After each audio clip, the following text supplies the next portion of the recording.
The PS5 has been out 1 year, and in today's video I want to talk about my impressions of the console, and I want to talk about if Sony has delivered on their promises to bring us a true next-gen title. Stay with me and I will give you my thoughts on my review on the PS5 12 months later. Gee guys, how time flies. It seems like just yesterday I was hearing Mark Cerny talk to a bunch of developers about the PS5 and all of the spectacle that it would bring. I personally couldn't wait to be able to purchase one and marvel at the technical prowess that was all of the hype. Well, here we are, 12 months later. I still can't believe I was fortunate enough to secure a PS5. I've had the opportunity to play the exclusive games, witness its updates, and just overall see it grow as a console that can be worthy of being called a next gen. But was it all worth the hype? Did Sony come through on its promises with all that it said that the PS5 could do? And has it been worth owning a PS5 since the beginning of its launch? Well, let's take a look.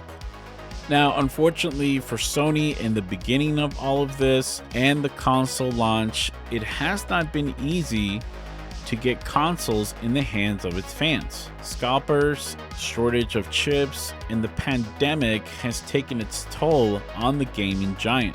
However, as time went by in these last 12 months, it seemed Sony would not give up in trying to deliver as many consoles as they could. And as of late this year, Sony has sold 13.4 million PlayStation 5 consoles worldwide since its launch. And these latest sales figures suggest that more consoles are becoming available to consumers. I think Sony has done their best at keeping their promise to deliver more consoles than ever before. We are starting to see more and more fans actually get the console in their hands, which I'm actually happy to see.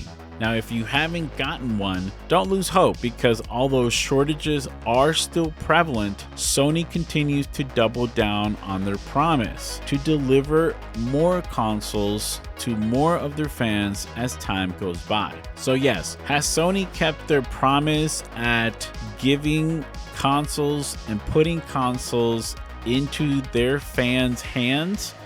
I would say yes. That was something that was not expected from the pandemic and from the chip shortages, but Sony has been able to double down on. Now, aside from the GPU and the processor being RDNA 2 and being one of the best processors out there for consoles, one of the biggest reasons for my excitement for the new PS5 was Mark Cerny was hyping up the aspects of the PS5's SSD, in that it was their efficiency through speed that you would see next generation loading times and graphical power. Of course, I was wondering if the data was true to what Mark Cerny was saying the speed of the SSD was capable with all of their other specs combined. I can tell you that loading games is truly amazingly fast, and I got to witness these loading times with games like Demon's Souls, Miles Morales, and Ratchet and Clank.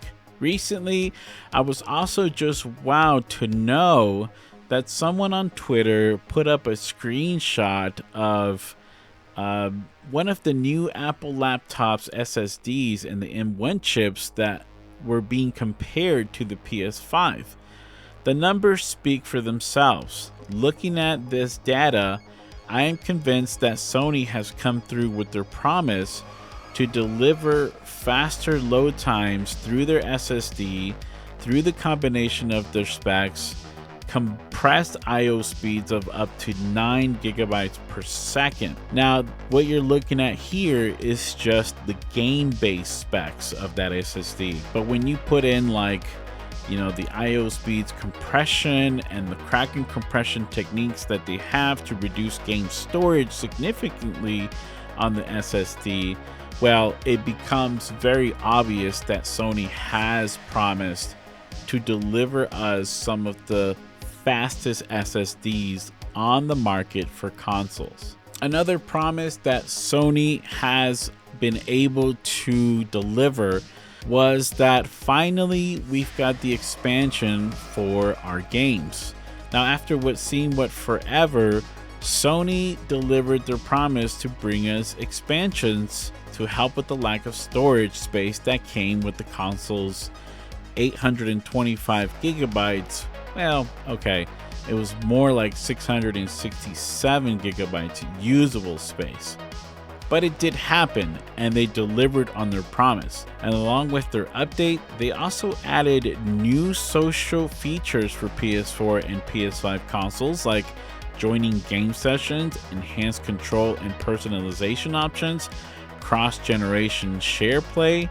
So these things are important because these are things that Sony promised to give us. I was more happy though that I was finally able to buy an expansion SSD to store all my games in. And this was yet another reason why I think this Sony console is a next generation console. This being important to me was yet another reason why Sony delivered on their promise. Okay, so now that we know that games load faster and games look better than the last gen and all of that, what about, ray tracing?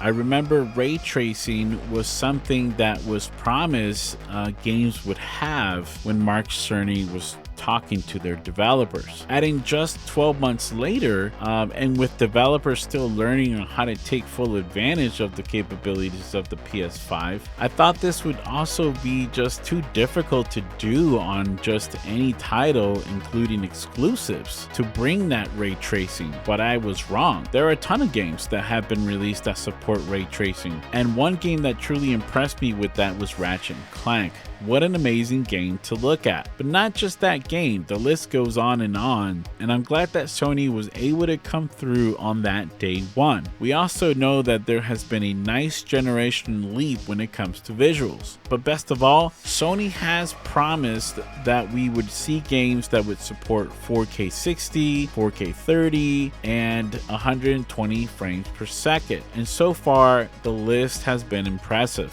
Have we seen games that have played 8K? Well, not of yet. So that is one thing that we are still waiting on for Sony to deliver. But nonetheless, the 120 frames per second is a wonderful thing that we have seen, because playing a game at 120 FPS provides a smoother experience than 30 or 60.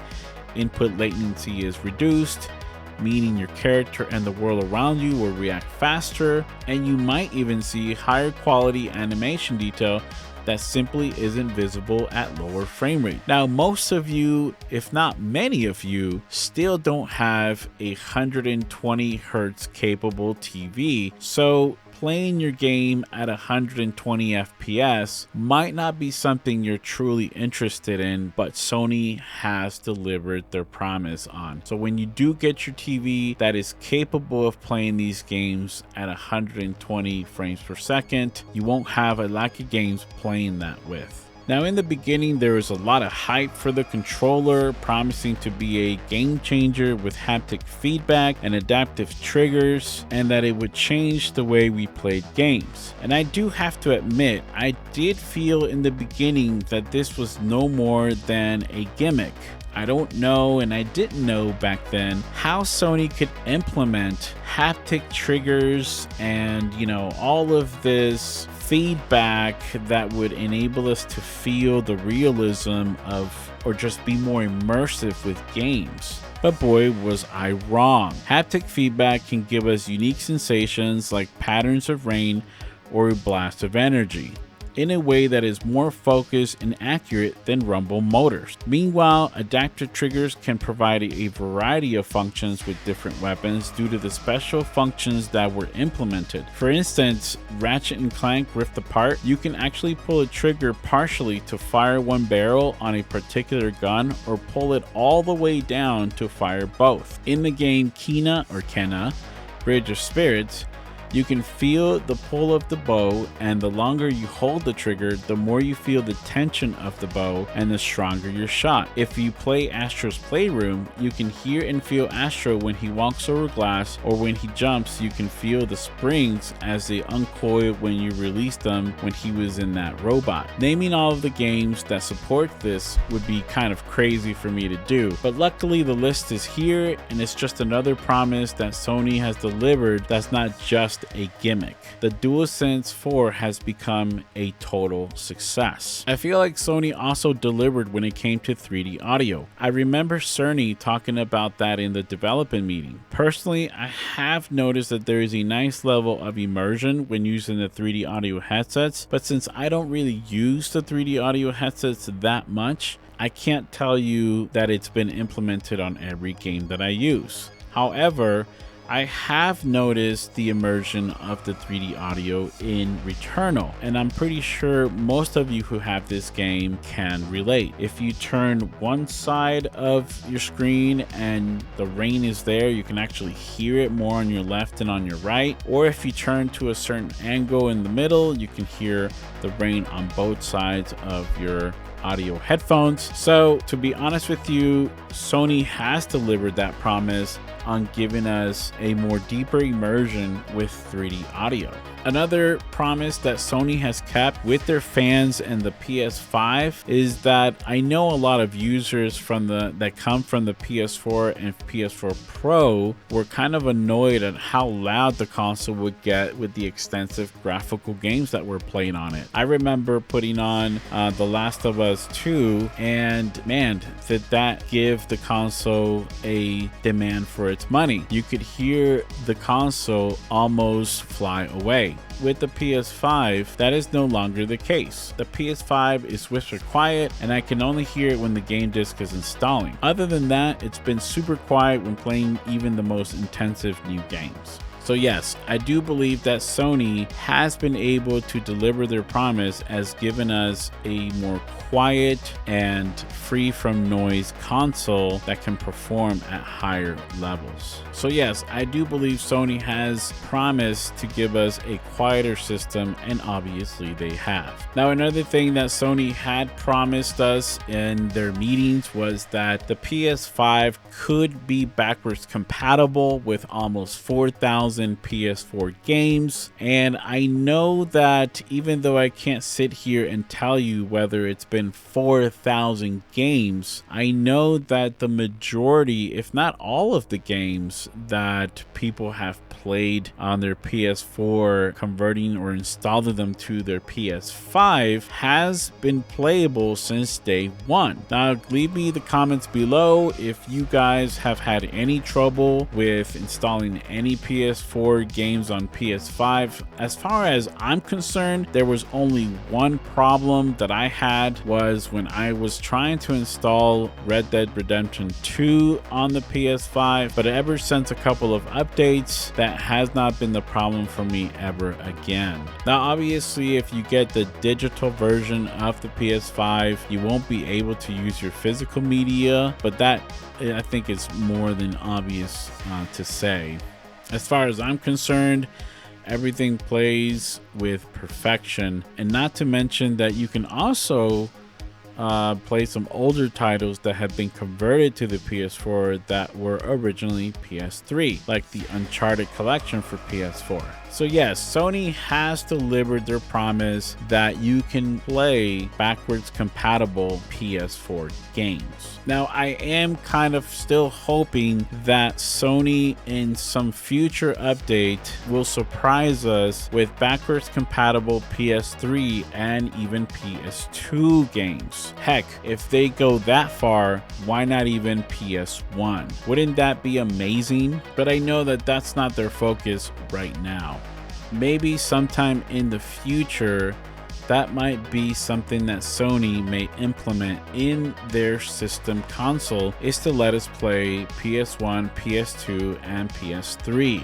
I will admit, guys, this is not a real focus of my personal taste, although that would be really fun. I really want Sony to focus on giving us true next gen experiences, because to be honest, that is why I bought my Sony PS5. And speaking of next gen games, the exclusive games that Sony promised we would have in the first 12 months are here. While it hasn't been perfect, there has been plenty of titles to play. With over 10 exclusive titles, you can play games like Astro's Playroom, Demon's Souls, Destruction All-Stars, Ratchet & Clank, Returnal, Fist Forged in Shadow, Kena Bridge of Spirits, Spider-Man Miles Morales, Sackboy, Big Adventure. These are games that can only be truly enjoyed on the PS5 today. And I do believe that as the PS5 becomes more and more available to their fans, the PS4 will see less and less titles that are cross-generation. So with all that being said, I don't think the PS5 is perfect, but then again, perfect is in the eye of the beholder. What you think sucks to me may be fantastic, and vice versa. I do have to say, despite some little bumps in the road with software updates for the PS5, I can honestly say that owning the PS5 for me has been worth it more than it hasn't, for sure. In the last 12 months, Sony has had some rough patches, but has been able to deliver when at least expected. From SSD speeds, to ray tracing, to controller haptics, and generation games and 3D audio, Sony has kept its promise more than it didn't. And if it didn't, I honestly can't remember where it came short, because what it has done in the last 12 months have overshadowed what it possibly didn't do. But anyways, this is my review on the PS5. Do you agree with me? Or if you don't, make sure to leave your comments below. And if you like this video, break that like button. And as always, guys, don't forget to play retro and keep it modern. This is RMG. Till next time.